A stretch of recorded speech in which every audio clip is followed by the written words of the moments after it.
ask yourself this: for what reason would a person be considered hopelessly insane? Now here's the problem, you see, that there are certain processes, some of which are what you might call spiritual exercises, others are simply chemicals, others are just horse sense, whereby one comes to see very clearly indeed that black goes with white and self goes with other. And as this becomes clear to you, it's rather shaking.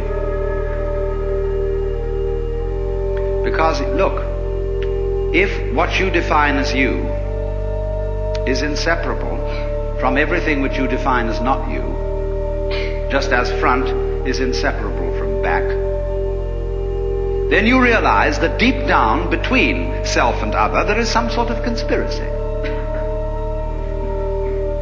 If these things always occur in combination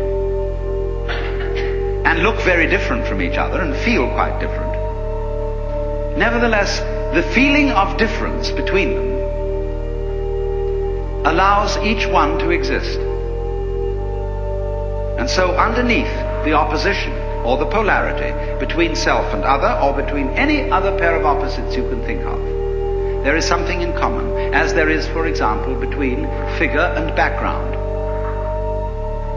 You can't see a figure without a background. You can't have an organism without an environment. Equally, you can't have a background without a figure, or an environment without organisms in it, or without things in it. You can't have space which is unoccupied by any solid. You cannot have solids not occupying some space. This is absolutely elementary, and yet we don't realize it.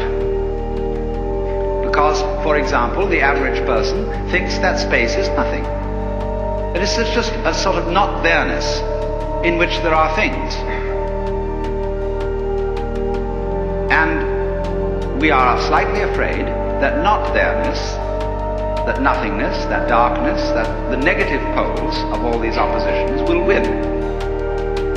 That they will eventually swallow up every kind of being and every kind of there-ness.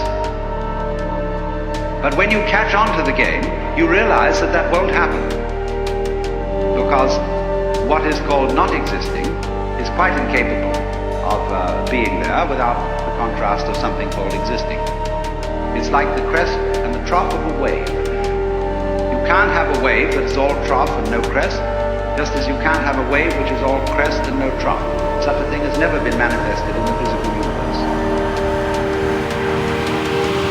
They go together. And that is the secret.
That's the great thing we're all working on, and pounding it out day after day in anxiety, because this is a description of anxiety.